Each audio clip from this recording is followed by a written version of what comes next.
We are Econet, an investigatory community that is foundational, seeking a shared reality.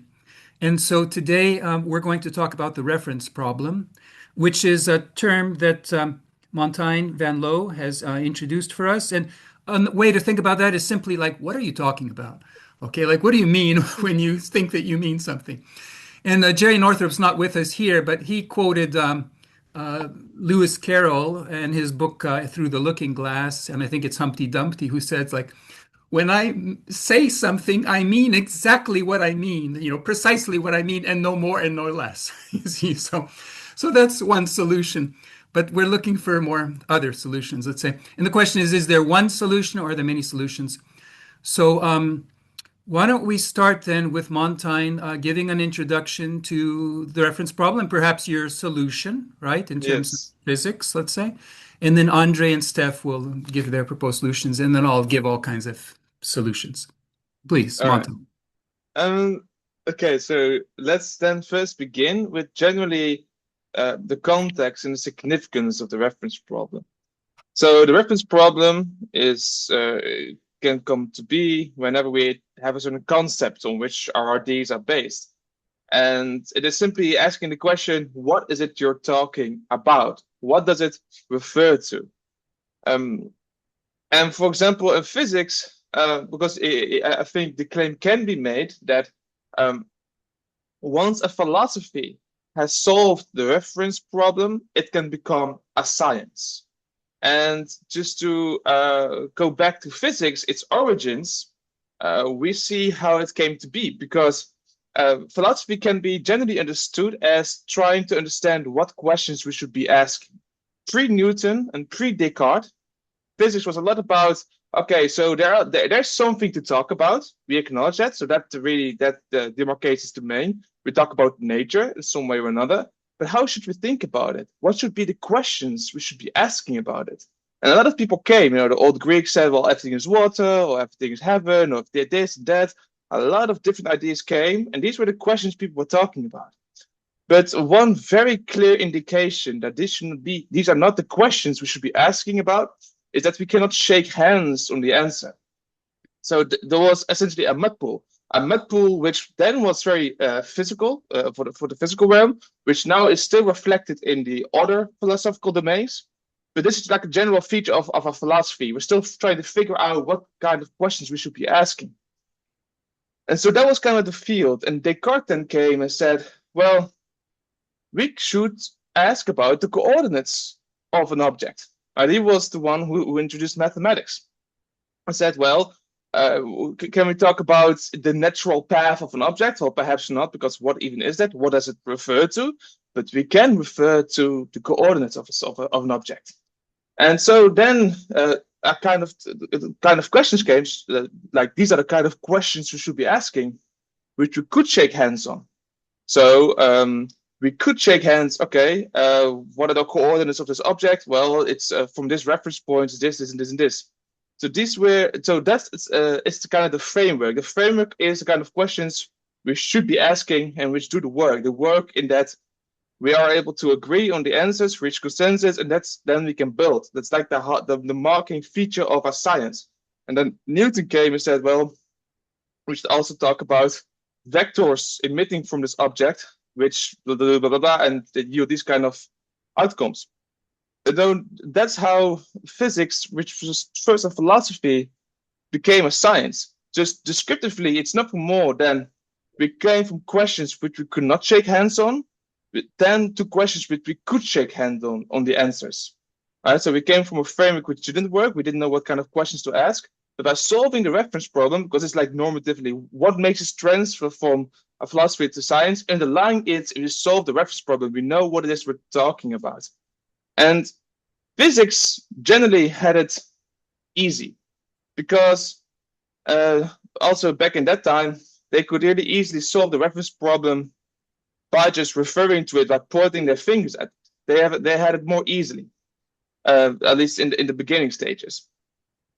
So they had it easy. But later, and well, let's just say there's now other philosophies which still haven't resolve the reference problem, but we can also expect, just like with physics, once they do, they're able to make a science like physics has become a science by solving the reference problem. But the point is that they have it a bit harder because they just cannot point at things. For example, with moral philosophy, we cannot point at the moral. With consciousness, we cannot point at conscious content. With free will, we cannot point at free will. And with God, we cannot point at God. So they have a little bit of harder. But fortunately, physics in its in its maturity already gave a kind of abstraction of their own version of the reference problem, which we can extend to also solving these problems.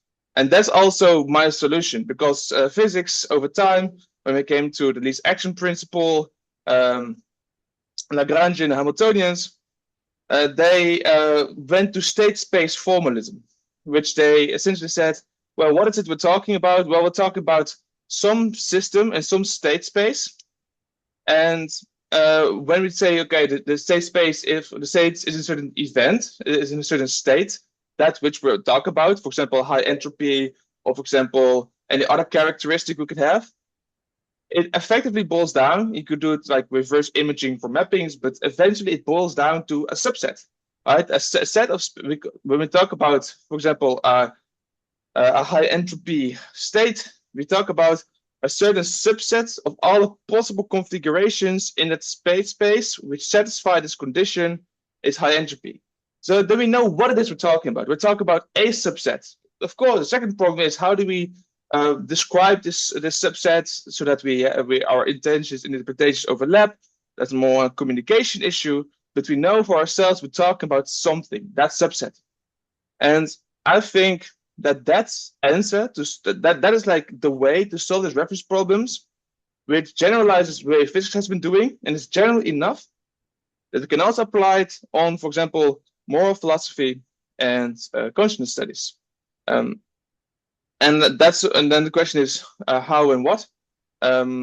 Because effectively, I think just like we can acknowledge the physical state space, we can also acknowledge the experiential state space. And then we can do the same thing both, yada yada. But in that sense, I think that's kind of like the context about what the reference problem is, what it has done, and how we can solve it, and how that can mean how now from philosophies also sciences can emerge, and we can also build have that same kind of transformation. And generally, the last thing note, before perhaps we open a little discussion, is that so what are these kind of events we should be talking about? What are these kind of subsets? And the free energy principle, for a lot of these now philosophical domains, gives the kind of physical events mostly tied to our generative model, different states of our generative model, which are able to that have the vocabulary to have those subsets that we are talking about. For example, a moral, it is a kind of preference function, right, with a functional property of role invariance. So that is nothing more than also a subset. So the free energy principle, I think, is the next step. So it's more one step further. And I think that is able to solve a lot of these other things. But then to go back, I think this is the reference problem. I think this is how it relates to a science and philosophies. And I think that the free energy principle, it gives that kind of subsets we need to actually find those subsets we need for those philosophies. Okay, so how do you guys feel about that? Okay. Steph. Yes. So I heard many reference problems in that. I don't believe in there being a singular reference problem, because on each statement you could have made something where I have agreement, disagreement, or spectrum of agreements. And so I agree that the reference problem is fundamental, but I think Druce and I agree that on the words we use, they're inaccurate to the degree that there will always be a reference problem. We're not on a framework, which I think you're trying to point to, Montijn, of it's just not baked into the language we have, a precision to nail the reference problem in spoken word. And I also don't know if we go a level down to a more precise language. I don't know if I believe, based on several incompleteness theorems or irreducibility or an incapability of defining a full state space at all times for all participants, that we can be definitive about the exact reference. However, I do think in very small ways, I can get onto the same exact page as you with the reference problem. And the only way that I can test it myself is if I can predict what you're going to say and you say it before, or we take an action together. And Let's. go ahead. No, I just want to finish Steph and then Andre and then Montijn. Steph, continue. My playground for prediction for a few years was other people, and not in language, but in a soccer ball. So we want to go to the goal. We all agree that that goal is our directive. That's our end directiveness. That's our teleology. So we already have a shared reference. We say we want to go to that goal. So to me, a teleology is important from the beginning. And in a reference problem framework, it's like we all agree we want to get to a reference for a shared reality. So that is our goal. So if we all agree to that, we're all pointed on a goal together. So I think that's already a big step for us in the reference problem definition, that we want to get to somewhere together.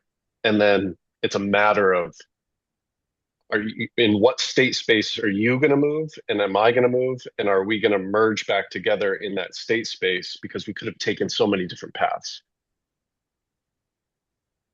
Andre. Yes, I have quite a lot of thoughts, but I would like to start from what Andrews started to talk about, a perfect like a study case, yes, when we have a defined science like biology.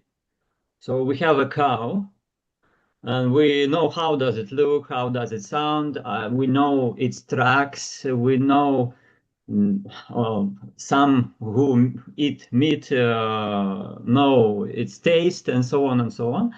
And everybody, just based on this cluster of information which comes from world, it for everybody it is closely related. So it's like a consensus based fact, yes, that everybody agrees on consensus base that this is a cow. So it's like consensus. Yes. But it doesn't mean that it is deterministic. So that a subset sets, it means that either it is a concept or it is not. But some madman may disagree, yes, that this is a cow. Or he has some special thinking and it splits the tracks and cow. He says, no, it tracks. It doesn't, it is not about cow, it's just about tracks and the type of it and so on and so on. So what I want to say that possibly in reality, because you see, when we are trying to build something from scratch, all we have and all we can base our thoughts on our feelings. So what do we feel? Yes. So based on feeling, it's like a consensus. So I would say it's not subset, maybe subset, but a more novel term, cluster. Yes. So cluster of information of some of different channels of information from the world, and these clusters somehow just if you ask a man, he said, yeah, all this information is closely related, so we can wrap it into a concept. So this how this reference appears. Yeah, so it's like consensus, and well, first of all, every man has its own clusters, so they overlap in some sense. And when on majority of people, consensus based fact is that this is a cow, then cow as a concept is born. Yes, it appears. And a cow may for an entire culture be a sacred being, and if you don't hold that concept of a cow uh, uh, as a sacred being could be a cow, then you will never share a reality with an entire culture of people who also who do make that possibility available. So it would be potentially to open your state space to that possibility for that concept. And if that doesn't add up with the identity you carry around, how could you even do that? Yes, and as Step said, that there is no single reference problem, because when we go from some real things and we will try to define the feelings, for example, the concept of being angry, yes, it's also a reference. What does it mean angry? The human is angry. What does it mean? And so here we still have the common concept, and we roughly, in one or other way, but in a similar way, we understand it. Well, I hope most of us understand it almost the same, but not precisely the same. So this reference problem becomes a little bit different. Little, not little, it is not deterministic anymore, but even a cow is not fully deterministic. When we have either it is cow or not, some people may disagree that it is a cow. Some people will say that no, two pairs of legs and something else. There is no such thing as a cow. I don't agree, and he has the right to do so. And he just drops from this shared reality that majority of people joined in. And I agree that if we want to extend this shared reality and push more towards the consciousness, this reference problem is fundamental and very important.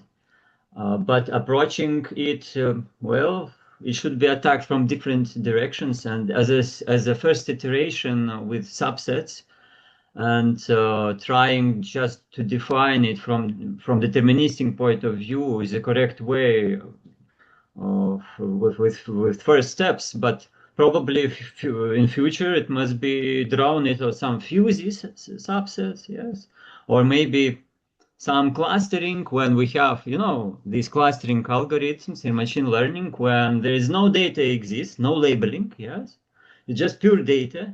You apply some clustering method, and then clusters appears, and then you analyze what these clusters refer to.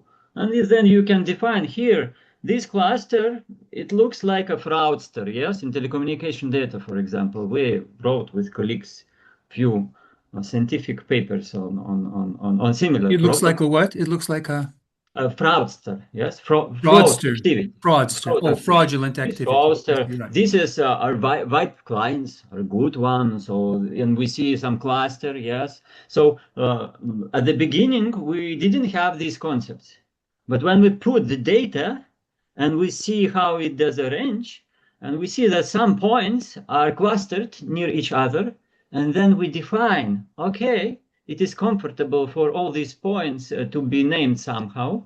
We name according to our wording in the best way to represent their properties, and then a concept or a reference. I would say there are two problems of creating a concept and making this concept to refer a proper thing in reality. Yes, so it is together. Okay. But So that's a good place maybe to conclude for now, right? Creating a concept and then having the concept refer to something. Is that right? Or Yeah, yes. So these are Bounding it. both are problems, yes. And when we create a concept, we already have some reference, but it is not full, and we should build and define it or make the definition more full, yes, to make it closer to science, and we should and then we will be able to operate with it as a concept and in our formulas, in our logic, and so on. okay, so thank you, Steph, and thank you, Andre. Montijn. Yes. So just to comment on what I've heard, yes, Steph, there are multiple reference problems indeed for each concept that we introduce. Like Andre says, there is a reference problem. Right? What does it refer to? What are we talking about? And yes, you can have a whole science about cows do this, cows do that, but it may not even be clear what a cow refers to. But you can then talk about, well, perhaps we cannot talk about cows, but we can talk about the kind of DNA they have, or the kind of functional things of these creatures we see. They show. So there is a way of, because generally the same thing with some kind of identities, or what is a woman. We can have the word and it has a lot of meaning to us, and it depends with woman if you refer to something biological or something to gender. It can, like, on the surface it can seem very non-dangerous. There's a word, oh, it's common, but in the underlying, people can refer to very drastically different things, and we can only solve these things by saying, okay, but what is it then that referred to when you say woman? Do you mean the physiology? Do you mean the genitalia? Do you mean this kind of gen expression, or do you mean this kind of brain, this kind of motivational system in the brain? So you can see how, just like with the cow, like with the woman or man or other things, once we approximate, we become more and more clear into what we refer to. So that's also back to Steph. There's indeed no 0 to 1. There's only like this increasing synchronization in generative models. So, for example, also with the goalpost, when you're footballing, a lot of people think, okay, so we have to move the ball into the goalpost. What are you talking about? What is a goalpost? You can point your finger at it, right? So that's how you solve the reference problem. That's how you get a synchronization. That's how people can shake hands on certain questions and answers. That's how you build a science. So I do think, just to recap and just make sure, I think we all acknowledge the importance of the reference problem, whilst we may disagree in how to solve it. For me, my two approaches: first, state space formalism, and the other one is the free energy principle as the main generation of the subsets. Andre perhaps has other things, Steph perhaps has other things, but I think that's interesting to have at least one. I'm with you. Oh, good. I'm with you. I can do that one. Nice. Do which one? I could do the one where we define a state space and we use the free energy principle to take a least action direction, or at least try to approximate that, and then we minimize our error in the action in the model we have versus the model we're modeling. You use the words. You use the words, Montijn, but yeah. I am confident, and that's my bounding, which I think we need in the reference problem statistically, to say, I have a bounded confidence that I can do that with you, and then we can figure out the words afterwards. Sure. Yeah, I agree. Okay, because I have technical words, because I think the free energy principle is like the generator of these subsets. Like, these are the kind of subsets we should be looking about. But yeah, we'll see. I think in the run how, like you said, I think it's a very good keep in our minds. How do we know we're on the same page? If I can indeed predict your actions, if I can predict words you speak. So we'll just have we have more conversations, and we can see, well, do our generative models really align? Do we predict each other's speech? But in that sense, just to then I think recap, I think we see the significance of the reference problems. We acknowledge it. We see also how perhaps, I think we agree on that, how they can allow a philosophy to become a science, and how it's also time to extend not only that from the physical realm to also the other realms of philosophy. Because I think generally we need a science of morality. Politics desperately needs it. It's one of the most urgent scientific fields which we need. That's more my own personal take, but I think that's good. So we may perhaps differ on the methods. Can I jump in? Can I jump in now? Yes. Yes. Okay, and I like what you said that we all agree on the importance of the reference problem. We want to include this in our shared reality, right? And that we think that this is important, as Montaigne said, like for philosophy to become a science, or whatever part. Yes. Another thing then to ask is, can we say this about the reference problem, that it's, for us, it's not primarily about words, it's about concepts. Like, not because we're willing to change, shift around words, to say, okay, let's not use this word, let's use that word, etc. But the idea is that how can we manage a concept or refer to an underlying concept, right? And what are we talking about? So like we can have, one word woman, but could mean like 100 different concepts behind it. And we're comfortable with that. That's not the problem. The problem is like, how do we define those 100 concepts and distinguish them and refer to them, etc. Right? Yeah. Is that so? I agree that it's about concepts, not words, And primarily. just a small note, again, in the spirit of the free energy principle, also what Steph said, we refer effectively to the causes of language. The causes, what is a generative model that produces words on paper? Because that embodies the meaning. I hope we like that. That's predictive processing interpretation of language, if you follow. Yeah, because when we have some overlapping concepts, then words are also sometimes they are similar or connected in some way, and it's a different, it's a separate science as well. Montaigne. Sorry, you're like your things not good. Sorry. Yeah, there's a little delay. Yeah, but I Yeah. think you're good, Andrews. Yeah. I'm not hearing you now. I'm not hearing you either, Andrews. Try again. Give us a test. Microphone connection. Are you hearing me or not? Yes, okay, I can repeat what I said. So the question is, what do we refer to? Like, we're not talking about language, we're not about the words. That's not how we solve the reference problems, because these are just physical events, physical things put on paper.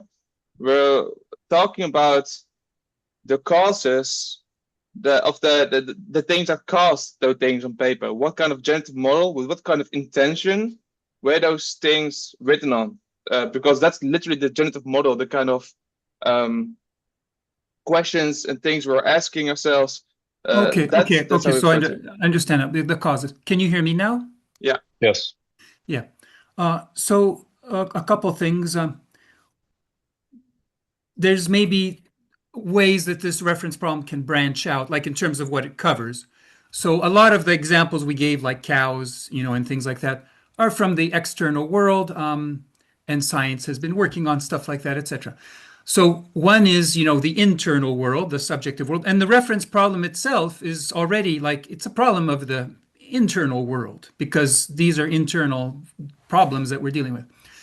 But furthermore, are we talking about things that are conventional, or conditional, or are we talking about things that are fundamental? Like how do we refer to concepts that are fundamental? So like morality, like what's moral issue and what's not a moral issue, right?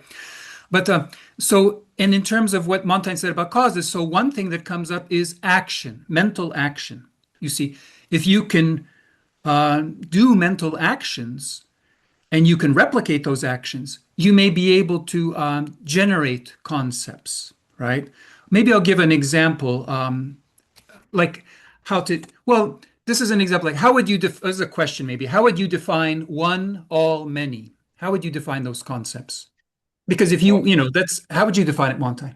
One, all, many. One, all, how do you write that? One, all, many? Yeah, how would you define these concepts? Oh, Yeah. these things. How do you define one? How do you define all? It is a good question. And the question is, do they have in isolation a reference? Because it could be that you cannot take any kind of words you use in your speech and say, well, that should refer to something. But when you say, for example, one cow, that refers to a different kind of subset than all cows. Yeah, and so order. how do you communicate one all many? How do you and how do you define these things? And what are they conceptually? See, I solved that Generally, problem. But I'm just saying, like, I don't think anyone's ever solved that problem, but I've solved that problem. I'll give the solution. But um, yes, generally, you see, like I'm just saying, like, you see, like, it's a big problem because you want to refer everything to sets and subsets, etc. But you can't even define like what these things are, one all many, without just being circular. but do you Yeah, but understand can my I try? Can I try to? but just so Andreas understands my reply, we don't need to solve the reference problem because I don't see no need for any individual word, but rather the concepts. And in that sense, one in and of itself, you could say, well, I don't care about that concept, but I can care about one cow. Well, I'm just saying, no, let Andre speak with.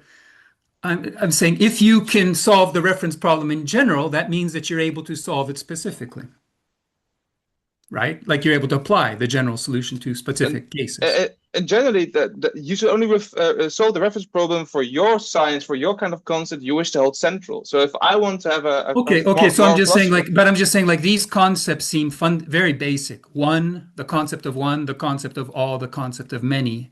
And that's a test for your solution. Like, how would you communicate that? yeah, Andre? like I said, they with words they generate a kind of concept that's in interest. So, for example, one cow is a kind of subset. Not The one two cow, just the cows. concept one. Yeah, How but would you define the concept of one? but why do you think we need to solve the reference problem for each individual word? I'm just saying, show me how you would do it for this word. But I Just don't as an think we example. need it. I don't think You don't think you need it, but I'm just saying, like, I can do it. I think it's important. I think because I think it's a fundamental concept. Andre. Yes, well, I wanted to try to help Montaigne because when we have sets and subsets and one, many, and so on, it can refer to anything. But still, one as a separate concept doesn't exist. What we mean that there exist in the world countable objects, then one and many concept becomes meaningful and actually it appears. So with subsets and with these subsets, we can collect all subsets of countable objects and have a bigger set of joint subset, yes, which means all countable objects. And then we have a relation to it. When we count, we can count to one, to many, or all. Maybe Yes. I'll give my I'll give this, but I think the point is that certain things like cow, we're not expecting to agree with every culture or every person or whatever. You know, like there's just going to be scientists will differ, like what is a cow or whatever. But certain things like one, you know, or all or many are so fundamental. A successful science would be able to have something, a concept that everyone would agree on. Now, there could be different versions or flavors of one, but at least to say, here's a concept of one that everyone can make sense of. And that's not circular. So it's not just like saying, well, one is a single element of a set, right? Or something like that, or whatever, because that would be circular, right? Like, so how do you define one without one? So the way we'll do it is I'm going to use the word constancy as a trigger. Okay, and this is quite, and then I'll define constancy later. So I'll start with constancy. But this is one way to solve the reference problem is that, you know, complicated things you define in terms of simpler things. Okay, so if you can break something down into simpler things and their relationships, that's one solution. But how do you define the simplest things? The problem. So let's have this notion of constancy, and I'm going to give like a mind game, a mental activity that I do. It's going to be quite strange, but you'll see that it yields the results. So there's constancy. I'm going to search for constancy. Okay. And then I'm searching for constancy, and this is purely imaginary activity. I'm searching for constancy. So the idea is that either I find one example of constancy, okay, there, right? Like you said, it points to it, right? So either find one example of constancy, or I don't. But if I don't, then everything is constantly not constant, right? Because otherwise it'd be an example. See, so you get this divergence. So either I find one constancy in the one, or I find constancy in all, right? So either the constancy I find in one example, or I find constancy in example. Now there's a third thing that's I don't follow. I'll But tell you can... later, but let me finish. Maybe they're following. So either you're searching for constancy, it's imaginary game you're playing, but either you find one example, say, I found it, or you never find the example. But then if you never find the example, then everything's always changing. There's nothing constant. So then it's constantly not constant. So the constancy is in the change. Okay, so either you find one example or it's constantly changing. So it's all constant the all is unchanging, constantly unchanging. So all is constant. And then the third thing is that in order to play this strange game, you have to select something and then you have to judge it, right? So I pick something in my imagination, and then I judge, well, was it constant or not, right? I pick this, I say, is this constant?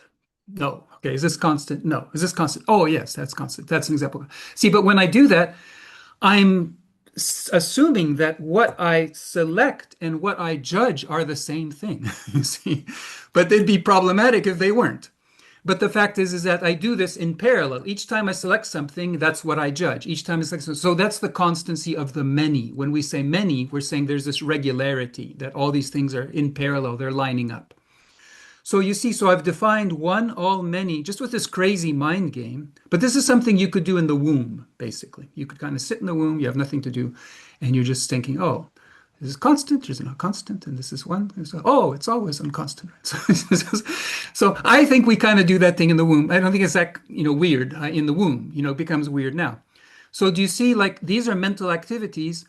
If I can get you to do these mental activities, then you are referring to the same concept that I am. This may be a weird concept. Maybe it's not the concept of one that you want to have or the concept of all, but you can see, okay, under this concept of one, I get what you're saying. Basically, I can live with that. So am I being understood? I understood. I would like you to repeat the part about the parallel The when many you're part. selecting, yeah. Yeah, so I'm playing this game and I'm saying I'm just imaginary picking things, they don't have to be concrete. They can just be blobs or abstract, but I'm just pretending to picking something, but then I'm saying, okay, I'm going to inspect this. Now I'm going to judge Okay, it. but are you saying something that you're standing on a vantage point already is an important part here?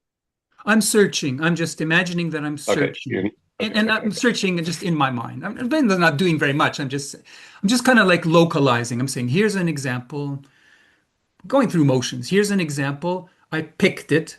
Now I have to say, is it constant or not constant? You see, I yes. judge it.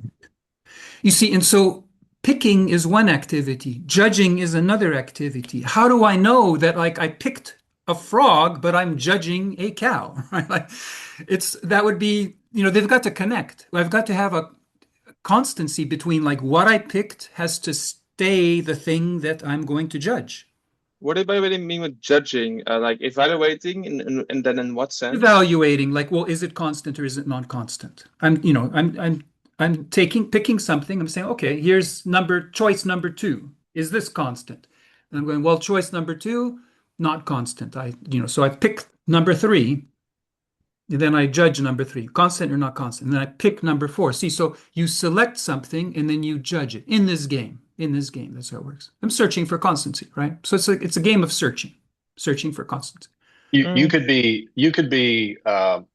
nothing, something, It's and blob. I mean, that's I'm not thinking about concrete things. I'm just playing a stupid game, right? So but you there's can a hold first one, but nothing as there's a definitely reference. there's like a first one, a second one, or in a certain sense, like, but the point is that there's many times I'm selecting and there's many times I'm judging, but they've got to have this regularity that the thing I selected is going to be the thing I judge, right? And that's a constancy, that's a regularity. That's I that's see. what we mean by many, that there's these many things Yeah. going on. Yeah, but I feel different when I try to play this game because, well, probably because of my background. Yes, Mhm. since my PhD was connected to mathematical models, differential equations, physical phenomena modeling, and so on and Mhm. so on, all these things.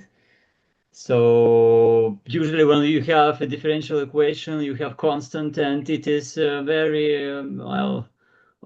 it is constant on some scale. At another scale, it is not constant anymore. So there is no single constant definition. Constant is a parameterized property. Yes.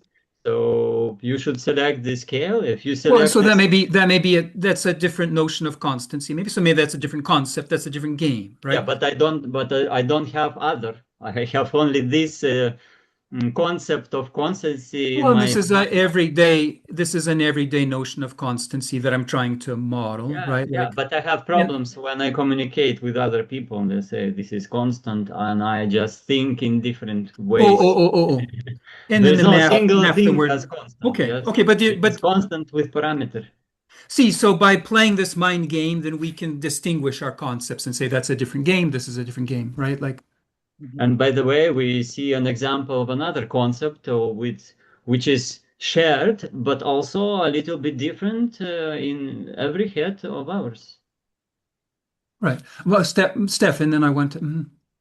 Okay, so Jerry's not here. We should all take a turn to try and say something that we think Jerry would say here. Okay. I'll start. I think deep down, Jerry would say, I like what you guys are talking about, but ultimately it's somewhat of a waste of time. Let's do something a little more practical. Mm-hmm. And I think it's a fair statement, but I think everything that has been set up to this point is on the table. And I think we're saying something hierarchically. And I think Andrus is saying something down where there is no state space, personally. Mm-hmm. I think, Andre, you're saying something where you potentially do introduce some state space, but still in like very abstract terms. I think Montijn is sitting up closer to human level of Mm-hmm. trying to say something. I like what all of you are saying, and so I want to use it all, and I want to do it up in a human level. And I think Jerry would say, I want to do all of that, but not just for human level, but like the whole ecology. I think well, I'll stop there.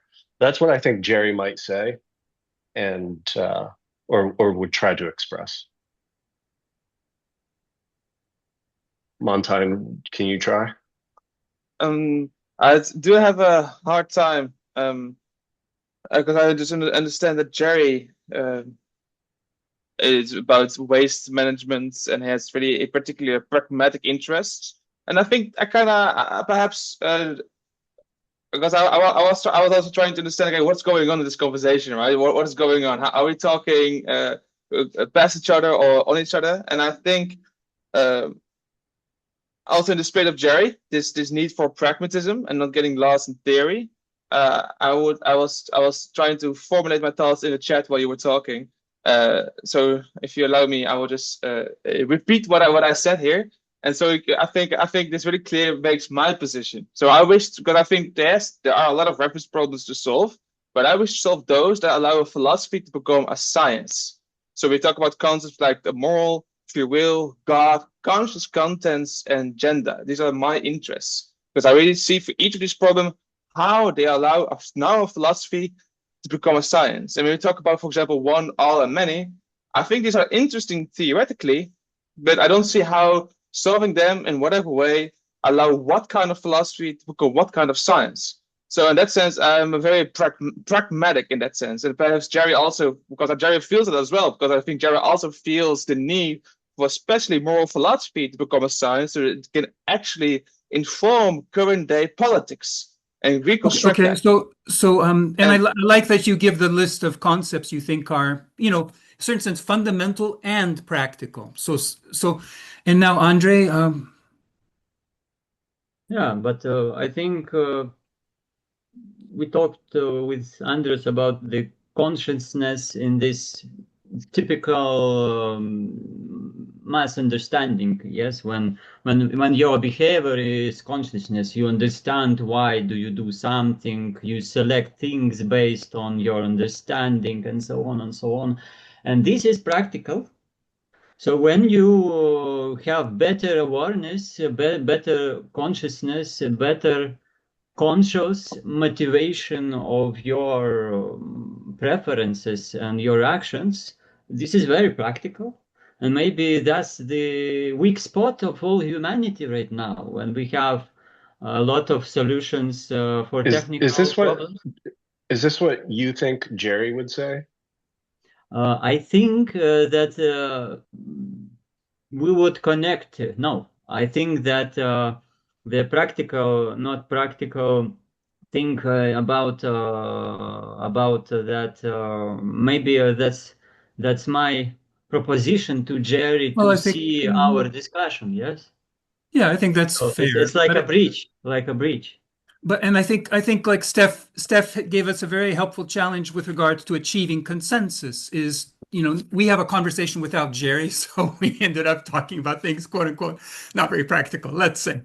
But so to be able to do a good effort and include him, I spoke with him Monday, so I'm kind of confused why he's not here. But one of the things, he kind of thinks that nature, like he's into ecological intelligence, that we can learn from how nature thinks. Human thinking is off. But I talked to him. We kind of agreed that actually it's kind of like human is a teenager. Nature is a wise old man who has made many mistakes, has had many, like basically like destructive incidents in the history of evolution where all kinds of things happening. And so it's kind of like, don't make my mistakes, learn from me. So that's one issue. One thing to maybe respond, like, and to tie this together, this question, like, what is practical? We'd like that to be part of our shared reality. But and we'd like to be able to explain that as a fundamental concept. So I'll give two versions. One is when you have this 3 cycle of taking a stand, following through, reflecting, doing the scientific method of kind of improving your hypothesis or whatever. Morally, it becomes these challenges like, you take a stand, but do you follow through? Like, put your money where your mouth is. Or like you do a lot, do you stop and think, like, what are you doing? Or like you think a lot, make up your mind, like, what are you going to do? See, so this is very moral challenging. They come directly from this 3 cycle. And so practical kind of means putting into practice, putting into action. And so things that are never put into action, never, in a certain sense, they may be criticized as just theoretical, never practical, and then just thinking for its own sake. So that would be a criticism. I don't think we're doing that here. I think that, but another version of practicality that's maybe related is with the 3 minds. The second mind has all kinds of shortcuts. So like you have these formalisms, you say, hey, I don't have to worry about how or model how I get from experience and get from the physical states to the experience. I've just got this shortcut that these laws hold, these rules hold. So shortcuts can get you speeding up all kinds of processes typically, in at least for a while. Then later on they get hardwired and then the shortcuts become kind of like not as efficient as something that's more efficient. But so algebraic shortcuts, like, so that's practical. And so a lot of the danger of human society is that we got all these shortcuts going on that are kind of maybe causing problems. So in order to explain, like, why would one all many be as significant as like these types of things as God? So just to conclude, and I'll hand it over to Montijn, maybe Montijn will give us a concluding prayer. You can do the reference problem without words, just with concepts, but you can do it like with these inner distinctions. So like, who is God and who is me? And what's the distinction? Am I looking from my point of view? Am I looking from God's point of view? You see, that's an activity, that's replicable, that's something we can learn. It doesn't really depend on words or anything, but it's a kind of an example. So or like you, who is you and who am I? These types of issues. And so the language of wisdom, like wondrous wisdom, would be saying, well, look, there's these deep things like the foursome, whether, what, how, why. And once you have that, then you can do things like operations like negate. So like constancy is not how, you see. So if I can define constancy by saying, well, that's when you don't have any creation or you don't have any, utilization, you have change, it's all static. And you can do that with each of those levels. And so that constancy spits out a 3-sum. And every one of these gives you a way of spitting out a 3-sum. So it could be like being, doing, thinking. It could be object, process, subject. It could be one, all, many. It could be necessary, actual, possible. And you see, this taking a stand, following through, reflecting, when you actually try to conceive it, and this is a reference problem, like you actually end up using like, well, it's being or doing or thinking. See, so but is it subjective like that, or is it more like necessary, actual, possible? You see, so this is like the 12 categories that Kant had. That's what he considered extremely practical that no one ever was able to apply. So that's what I'm trying to say is that the language of wisdom isn't going to tell you what a cow is necessarily, but it can say, look, here's several hundred, or perhaps concepts that would give you the tools for a science. That's where this is going from. Montijn.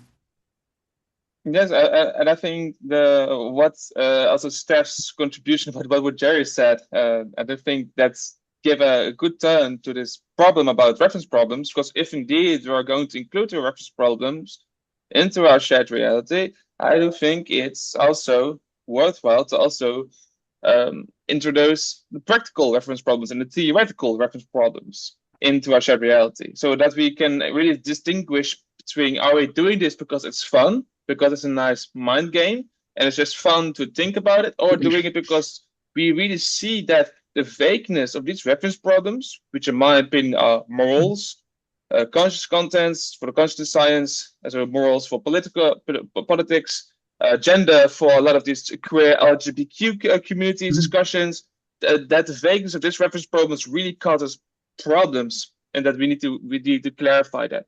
So in that sense, I think it's also interesting when we talk about a reference problem, we see can you understand me? Like, I did absolutely not do that for fun. You see, like, I believed it is extremely practical, and Kant thought it's very practical. Like, he thought the most practical part of his philosophy were these 12 categories. One all many is 3 of them.